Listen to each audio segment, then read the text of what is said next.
Good evening and welcome to the show. The topic tonight is Nashville's public housing, and my guest is Mr. GNicely, who is the Executive Director of the Metropolitan Development and Housing Agency. And let me welcome you to the show, Mr. Nicely. Thank you, Dr. Haney. I'm happy to be here. Now, Mr. Nicely, over the last few days, we've had quite a bit of information in the daily press in reference to the public housing and some of the problems in public housing in Nashville. And what we'd like to do tonight is to talk about public housing, but at the same time to perhaps deal with some of the problems and some of the solutions. But before we get into that, we would like to have some information in reference to your situation as the Executive Director of the Housing and Development Agency in Nashville. Exactly what does that mean, and what do you do? That's a good question. As the name implies, we really have two broad missions, development and housing. On the development side, we've been involved since back in the late 40s with the urban renewal program, improvements in downtown Nashville going back to the Capitol Hill project, the urban renewal aspects along Dirctor Street. We were in charge of building the convention center, Riverfront Park, so we've been heavily involved in downtown. In addition, we are involved in neighborhood revitalization in particular areas of the city, particularly the inner city.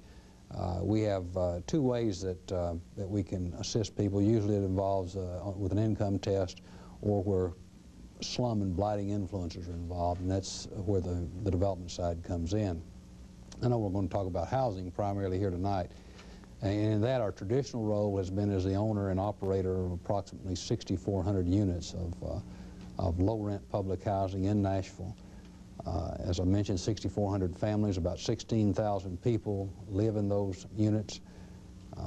By way of comparison, that's larger than Lebanon or Gallatin, well-known Middle Tennessee cities. So a lot of people live in public housing and are affected by what we do.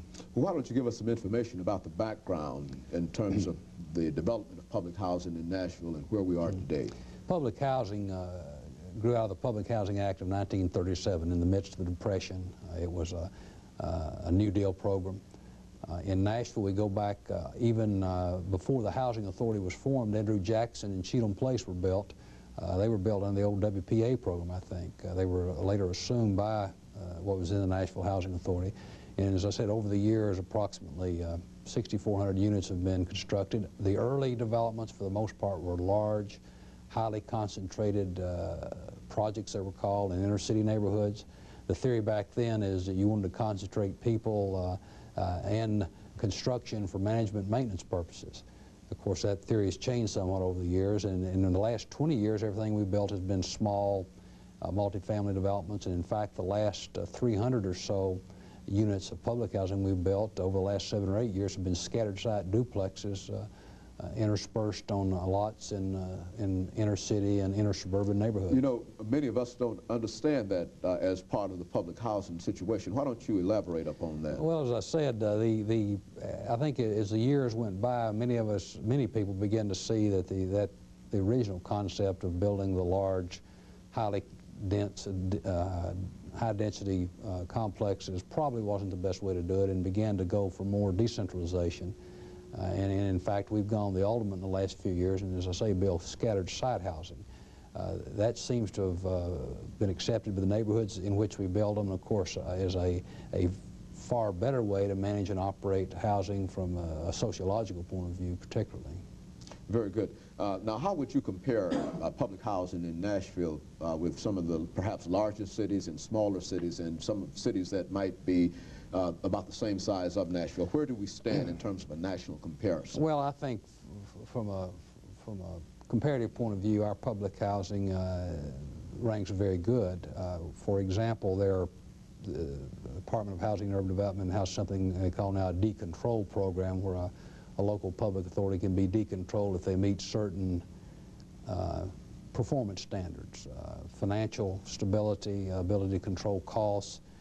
You meet certain maintenance standards, turnaround for vacancies. You have to have vacancies below 3%, for example. Our vacancy rate is about 1% here.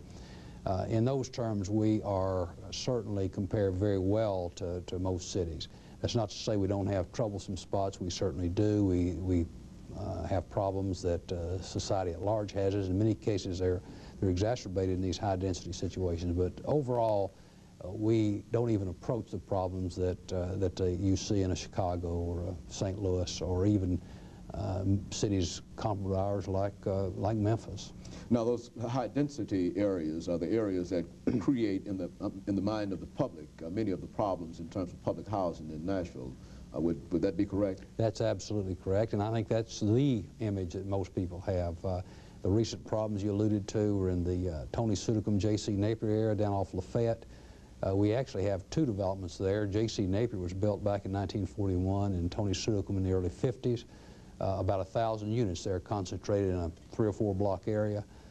It's located in a low-income neighborhood, in fact, one of the poorest in the city. So when you combine those ingredients of large concentration of poor people in a neighborhood of equally poor people in many cases, you have the components of problems. Well, what about recreational kinds of activities? Is that a responsibility on the part of the housing authority, or is that outside of that? Well, let me say generally in terms of city support, another one of the things that I would like to stress, the metropolitan government, the city of Nashville, gives us a high level of support. Every one of our developments either has located in it or very near it a community center, a place for people for children particularly, to achieve recreation. In the J.C. Napier, Tony Sudicum area, for example, we built a new center, the J.C. Napier Community Center, several years ago, which serves both of those developments as well as the surrounding neighborhood. We have walking policemen, at least in daytime, in our 6 larger developments. We have a health department provides nurses in most of these facilities, particularly elderly high-rises. So we get a very high level of support from the surrounding community, and we think that's the way it should be. We should provide housing, and these other supporting services should be either by the municipal government or by nonprofits such as D.D. Wallace, Martha O'Brien Center, who also serve some of our developments. What about eligibility?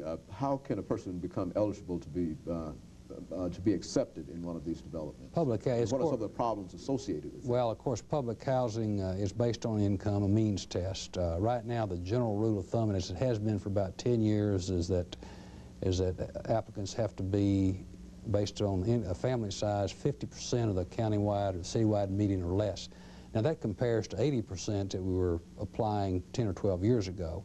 I think the philosophy behind that is you should make these scarce resources available only the very lowest income. But we feel, a lot of people feel, I happen to agree, that you're really better off if you have a somewhat broader range of income mixes within subsidized housing, because it gives you better role models in many cases.